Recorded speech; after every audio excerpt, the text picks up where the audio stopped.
And this is four of a kind of a Cull. Interesting card trick. So deck cards here, and that could be shuffled as we start out impromptu in nature, which makes it a great, wonderful effect. So I actually asked a spectator, what would you like? Any four of a kind, 2s, 7s, 4s, jacks, aces, whatever you like. And let's say they say the 4 queens, let's say. And so I also asked them if they have a preference of the queens, like queen of hearts, clubs, spades, diamonds. And let's say they say diamonds. So we will go about this effect. Let me mix it on up before we begin. So we got the first one, the queen of hearts, right here. Okay, that'll be the first one. Queen of clubs will be the second one. Okay. Queen of, let's see, queen of spades. It's the third one. And lastly, queen of diamonds, the fourth one. And since it's near the top, I'll actually pull it a little bit further down to be extra fair. Okay. And I just wanted to really make sure they're all throughout the pack. So we're going to have a awesome spectator. I go, hello, awesome spectator. And they go, hello. So the spectator will be actually riffling cards, and the spectator will tell me when to stop whenever they like. And so I riffle across, and they say stop. And I say, do you want to go back right here or a little bit further? And they actually suggest to go a little bit further, to which I say, okay. And they say stop right there. Right there, they go, yes. And I want to make it fair as possible for them and so they can enjoy themselves. So the card is shown, okay, to the spectator. Hopefully everyone can see the card. Okay. And so they all enjoy their card, and they're showing it all around.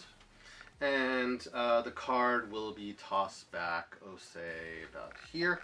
Okay. Always show it twice, you never know. And then we'll cut the card as well. And always give it a shot. I want to be extra fair where I can. So, where I can find your card is usually through a nice cut. They call it the Xyz cut. It looks like this. Right there. And I believe, yeah, I feel it. Right here. Yes. I feel like I got your card. Right here. Whoa. A little bit prematurely. But I believe your card was the Queen of Clubs, yes? And they go, no. Oh, really? Huh. Well, that's interesting. You know what? Actually, what's really, really interesting is if I spread. If that must mean that if I spread, then your card come out. Oh, wow. Queen of Diamonds. Very interesting. Was that? And they go, yes. That's very interesting. And what's just as interesting is just right where that queen stopped, right above it, is a third queen. And right below it is that lovely Queen of Hearts. All 4 queens. And that is four of a kind of a Cull. I hope you enjoyed it. So, before we get into the explanation of it and everything, hope you can give a like. Always appreciate it for the Academy. And we will jump into the explanation of it, which is a, well, quite interesting effect. It starts out as a selected card, leads itself into a four of a kind, and it all starts an impromptu that a four of a kind is produced, which is a lot of advantages to that. The only disadvantage is the instantaneous moment of it, going directly to the effect and everything.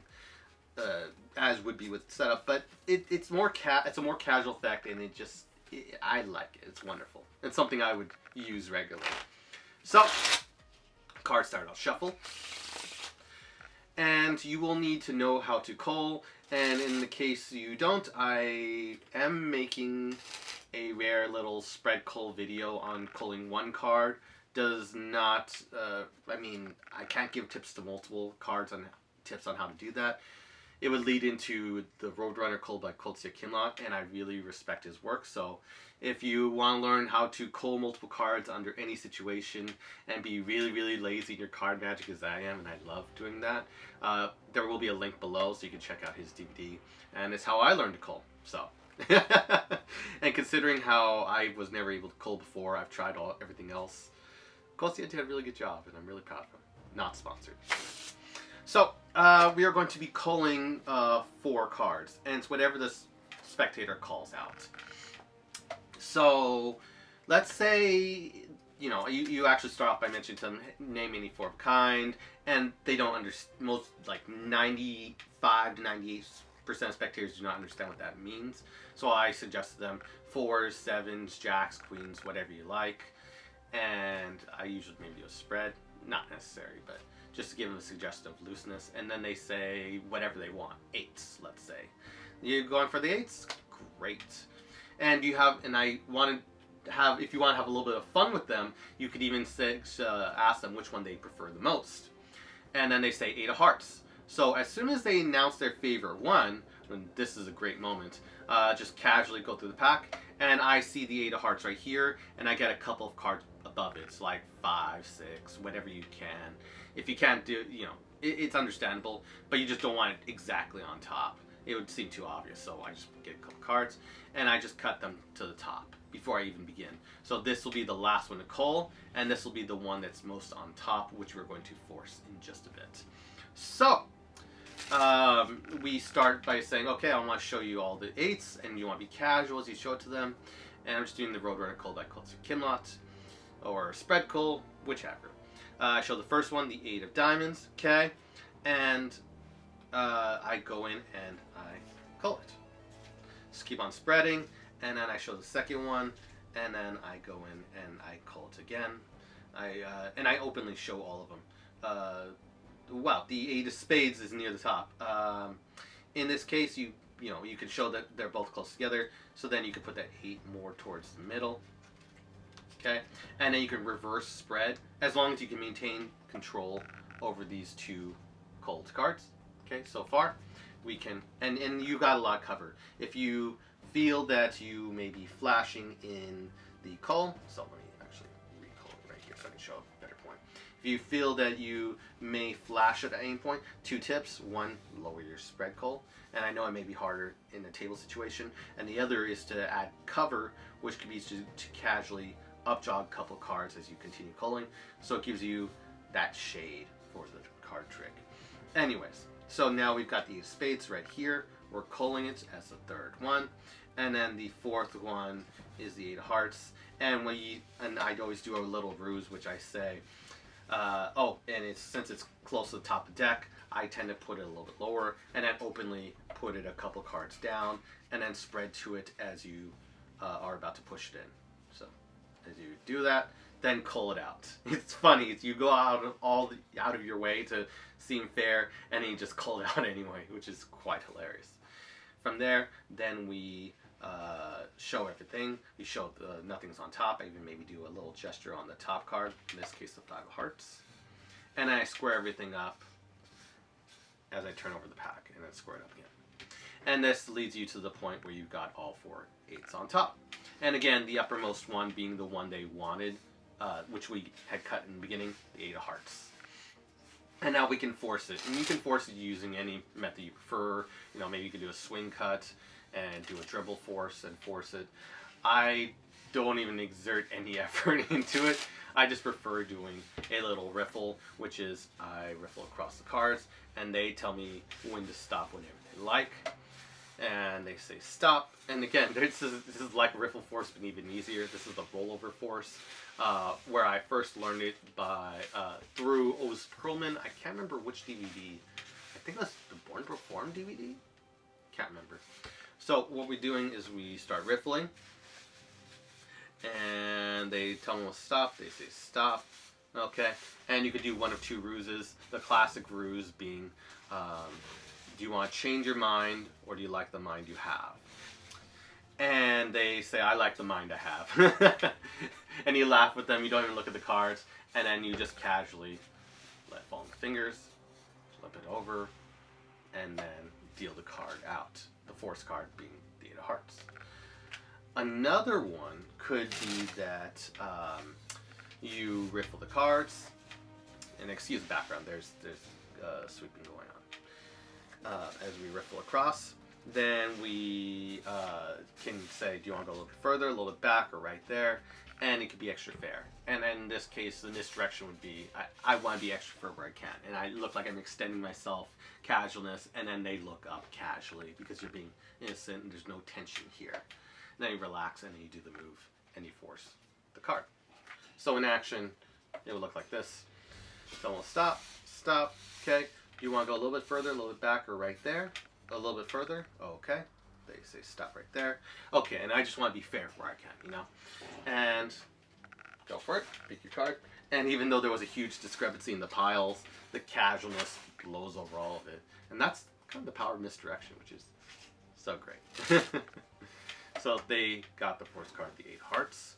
And during this time that they're looking at it and reacting, because it's the force card they wanted, and they nailed it, selected, they're reacting. And I say, don't tell me what the card is at any point. And you're looking away as being casual, and they're reacting to that. That's amazing to them that they selected the card they were just naming and thinking of. At that point, I get a double, a casual double. I can just feel it, get it. Or you can just casually turn aside and just get a double. And this is getting a break underneath 2 of the 8s, okay? And they're in no particular order. 2 of the 8s, and then cut it, double undercut it to the bottom of the deck. Okay, so position check, 1 on top, 2 on bottom, and 1 that was forced. So then we pull down with our pinky, and we get a break below the bottom card, 1 of the 8s, and then we swing cut. So swing cut, and so now we're going to replace this 8 on top of 1 of the 8s and adding another 8. But this is the selection right here, and we always show it twice. Boom. Okay, we show it, pull it onto deck, which has 8 below it, and then we add the 8 from below, which is in the middle grip, right, position. We add it on top, and adding the 8 from the break to the top of the lowermost pile, and then double undercutting the pack to the top. So the position check is now 1 8 on bottom, 3 8s on top, with their selected 8 of hearts being in the middle. Then I would say I'm going to do use a cut to be able to find your card. Your card's very tricky. And if you want, before you even do it, you can even do a shuffle, which I usually do. Just don't flash the bottom card. You just start riffling, shuffling, and just make sure you got a good stack that doesn't get shuffled on the top. Retaining the bottom cards and the topmost 3 cards. So then I said the best way to find your card would be to do a cut, and you can do whatever face down cut you like. I found the Xyz cut, thank you YouTube, is the best way to do it. I'm not sure who the original creator of the Xyz cut is. Maybe it's that guy Bryant or someone. I don't know, but it's just a cool basic cut where, you know, you do it. You can search it elsewhere. I don't think it's mine, so I can't really go into it too much, but just swing cut, grab, pull out, swing cut, drop. It's just a nice basic thing. So anyways, you do the cut, or whatever cut you prefer. Maybe you could even just do a false cut like that if you want. And after that, I then do a slip cut, saying, yeah, I'm starting to feel it. And then I do a open slip cut, so I riffle from the bottom to the middle. I say, yeah, I'm feeling it right there. And I slip cut 1 of the 8s, which I get a break on right there. Oop, my apologies. So from the top, doing it again, I just riffle from the bottom. I say, I'm starting to feel it right about here. I slip cut 1 of the cards from the top, 1 of the 8s, not the selection, don't worry, and get a break below it, and then slap all the cards on top. So I got right there. I then do a modified hot shot cut, one I've seen on YouTube, which is from the pinky break. I lift up with a thumb. I then remove the pinky after I got this in a regular charlier position. I then use the pad of my forefinger to push the card out, and you can use you could also use your pinky after it's gone out to come to the back so it doesn't line the card so they don't fall everywhere. I then use my forefinger, the pad, to get the card out, and I rotate it along the middle finger right here. So again, from here, I then use my thumb to lift up, and it can take just a little bit of practice. Lifting up the pack, so it's like in a Charlier position. Pinky comes out, pinky comes around from the side to give that extra protection, so now you don't have to worry about the cards falling everywhere. Then the forefinger push it with its pad, pushes the card out, revolves around the middle finger, okay, so it looks like this position. The middle finger then pushes up on the card, and using it's just aerodynamics and natural physics. If you push up, the card will naturally pop out. And with more pressure with your thumb on the pack and pushing faster on it, you get the card naturally to pop out, which is really, really cool. So after I got here, okay, middle finger with thumb pressing down, and you get that. And when you practice and you can do it much faster speed, then you can show the card, okay? And that's how you would get the card. My apologies again for any outside noise. So you would show that, or you would build up the tension. And while you're doing that, you're going to need to reverse the top card, which can usually be done. If I'm standing, 90% of the time I am standing, not sitting. So in that case, I would naturally, and with this chair out of the way for a second, I'd shoot it out. I'd show the card, and I'd usually shift my body so the focus would be here, and my arm would be out of sight for a second. I would then push the card right here and flip it onto my hip. So it's a hip reversal or a knee reversal, whichever. But it would be outside out of mind. No one would really notice nor care. But in this case, we'll just push off, and then the card will naturally turn up. But it's all shielded by the body. And in performance, if you have to be sitting, then what you can do in that case, let me adjust, is I build it up, then I relax, and then I come back. I come back into my seat, and that's when, through the relaxing gesture, I would do the reverse. But it would be on my knee area, or sorry, thigh area.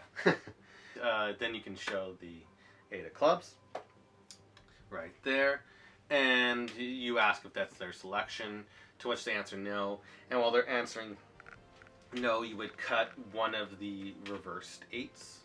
You would cut it just half the pack, like an undercut, half the pack, and cutting it to the center.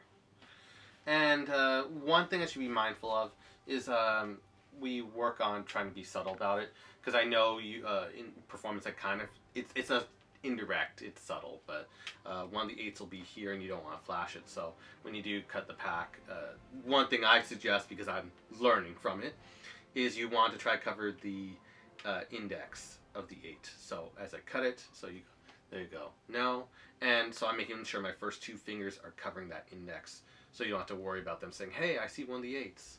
So they know that the 4 production is coming, the quadra production, which they don't know about, or 4 of a kind. I'm blanking. So we want to cover the index as we cut it. So going back, I would say, 8 of clubs, is that yours? And they go, no, really, it isn't? Oh. Then that must mean, and this is what I also should have done in performance, be more direct. Then that must mean if I spread the cards, your 8 of hearts will come out just like that. Is that yours? And they go, yes. And then they react, great. And from here, then I can casually remove it, show it right there. And then I continue mentioning what's just as interesting is the card right above it. It just, where it's particularly stopped, it just happens to be the 30, the 8 of diamonds, and the card right below it is the 4th 8 as well. And you can show all 4 8s have converged or come together. And it's a really wonderful effect. It's just casual 4-8 production, or the 8s find each other and they just all come out. And it was just from the original, just a pick a card trick, and they all just works. So I think there's a lot of points to be able to go for this particular effect in just a casual thing. So it's just like, oh, okay, he's just going to do a pick a card trick and I'll find it. No, but wait, he doesn't find it, but he gets close, and he finds it, and he goes further. It's like a 1, 2, 3 punch. He goes further in finding all 4 8s, which is just so lovely. Or whatever 4 of a kind they decide to choose. So I hope you enjoyed this particular effect. Hope you find some use for it in your work. Again, you need to know how to cull for this particular effect. But Xyz has got you covered, which I'll link below. And I just want to wish everyone a wonderful day. And if you haven't checked out this video yet, or possibly this video, definitely want to give it a check out. And I'll see you there.